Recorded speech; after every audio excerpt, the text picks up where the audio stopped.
గోదావరి వరదలతో నష్టపోయిన ముంపు గ్రామ ప్రజలకు రాష్ట్ర ప్రభుత్వం అండగా నిలుస్తుంది. అల్లూరి సీతారామరాజు జిల్లా కూనవరం మండలం కోతులగుట్ట పునరావాస కేంద్రంలో సహాయ కేంద్రంలో ఉన్న పలు కుటుంబాలకు 3,000 రూపాయలు 25 కేజీల చొప్పున బియ్యం పంపిణీ జరిగింది. ఈ కార్యక్రమంలో పాల్గొన్న రంపచోడవరం ఎమ్మెల్యే శిరీష శ్రీదేవి బాధితులకు ధైర్యం చెప్పారు. ప్రభుత్వం అన్ని విధాల అండగా ఉంటుందన్నారు. ఈ కార్యక్రమంలో తెలుగు యువత నియోజకవర్గ అధ్యక్షుడు విజయ భాస్కర్, జిల్లా collector Dinesh Kumar, ITDA PO సహా పలువురు పాల్గొన్నారు.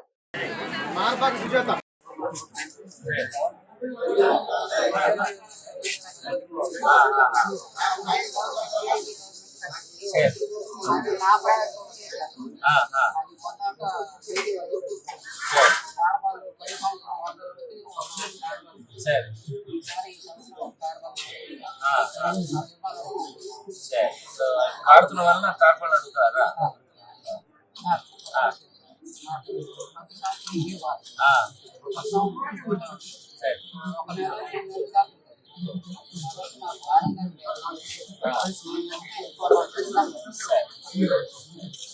ఎమ్మెల్యే గారు గురించి మాట్లాడడం జరిగింది గవర్నమెంట్ దగ్గర.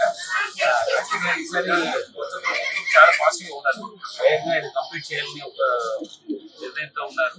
త్వరగా R&R ప్యాకేజ్ ఇచ్చేసి ఖాళీ కట్టి పంపించే పరిస్థితి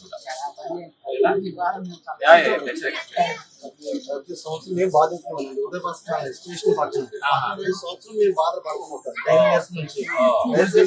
ఒక్కటే సార్ మిమ్మల్ని అందరినీ మా గురించి మేడం గారు అందరి చాలా బాగా మాట్లాడారు. మాకు ధన్యవాదాలు మేడం గారు. మా కులాల తరపు నుంచి వరద బాధ్యత తరపు నుంచి అయితే మాకు R&R ఇస్తే మీ పేరు పెట్టి చెప్పుకుంటాం, మేడం గారి పేరు చెప్పుకుంటాం సార్. లాస్ట్ ఇయర్ గోదావరి వచ్చినప్పుడు చంద్రబాబు నాయుడు కుదురుకొట్టు వచ్చారండి.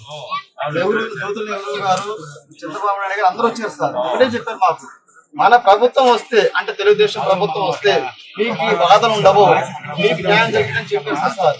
ఆ సార్ చెప్పినట్టు మన మేడం గారు మళ్ళీ ఒకసారి చెప్తే మా బాధల్ని R&R ఇస్తే మీ అందరికి మేము ధన్యవాదాలు చెప్పుకుంటాం సార్. ఈ బాధని పాలన సార్. చిన్నపిల్లలు పెద్ద చాలా మంది ఇబ్బంది సార్.